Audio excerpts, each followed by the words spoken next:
America आणि इराणमध्ये भूकंपाचे धक्के जाणवल्याचं बोललं जात आहे। दोन्ही देशांनी अणु चाचणी केल्याचा अंदाजही वर्तवला जातोय। भूकंपाचे 100हून अधिक धक्के जाणवल्याचा दावा केला जातोय। अमेरिकेनं 1992 नंतर अधिकृतरित्या न्यूक्लिअर टेस्ट जरी केल्या नसल्या तरी वेगवेगळ्या प्रकारच्या सब क्रिटिकल न्यूक्लिअर टेस्ट तो नेहमीच त्याच्या नेवाडा न्यूक्लिअर मिसाईल सेंटरमध्ये त्या ठिकाणी करत असतो। मागच्या एक आठवड्याचा डेटा जर आपण पाहिला तर 3.9 रिस्टर स्केलवर इतक्या तीव्रतेचे सौम्य भूकंपाचे धक्के नेवाडाच्या आसपासच्या भागामध्ये 100हून अधिक वेळेस त्या ठिकाणी जाणवले गेलेले आहेत। याचाच अर्थ या नेवाडाच्या न्यूक्लिअर मिसाईल टेस्टिंग सेंटरमध्ये काही अंशी वेगवेगळ्या प्रकारची सब क्रिटिकल न्यूक्लिअर टेस्टिंग ही अमेरिकेद्वारा केली गेली असावी अशा प्रकारचा कयास त्या ठिकाणी मानला जातोय।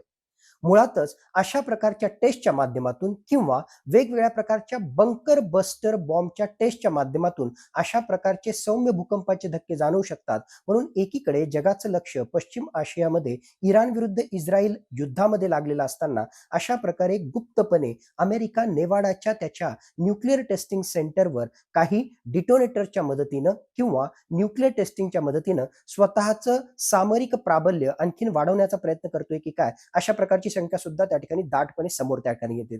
दुसऱ्या बाजूला इराणमध्ये सुद्धा वेगवेगळ्या प्रकारचे सौम्य भूकंपाचे धक्के तिथल्या जनतेला त्या ठिकाणी जाणवलेले आहेत। याच्या मागे खरोखरच गुप्तपणे रशिया आणि चायनाच्या मदतीनं काही एलिमेंट तिथे न्यूक्लिअर टेस्टिंग करतायत का अशी शक्यता त्या ठिकाणी निर्माण होते। आणि जर असं त्या ठिकाणी नसेल तर बंकर बस्टर बॉम्ब हे अमेरिका किंवा इस्रायलच्या मार्फत इराणच्या हद्दीमध्ये त्या ठिकाणी दागले गेलेले आहेत का।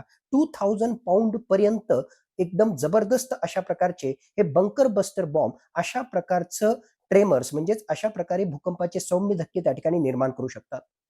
अफगाणिस्तान हा कुश पर्वताच्या रांगेमध्ये त्या ठिकाणी येत असल्यामुळे बऱ्याच वेळेस भौगोलिक दृष्ट्या सुद्धा त्याचबरोबर जिओलॉजिकली हा सगळाच भाग भूकंप प्रवण आहे। म्हणजे खरोखरच नैसर्गिकरित्या सुद्धा इथे त्या ठिकाणी भूकंप झाले असतील ही सुद्धा शक्यता त्या ठिकाणी नाकारता येत नाही।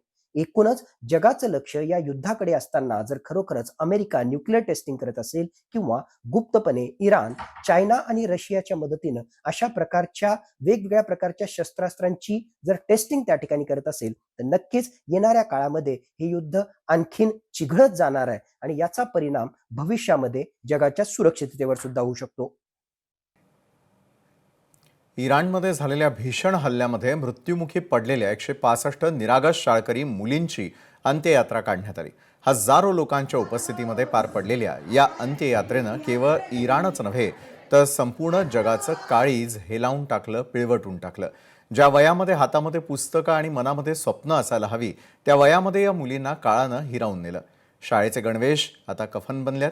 ज्या घरांमध्ये काही दिवसांपूर्वी मुलींचं हास्य ऐकू येत होतं तिथे आता फक्त भयान शांतता आणि पालकांचा आक्रोश ऐकू येतो।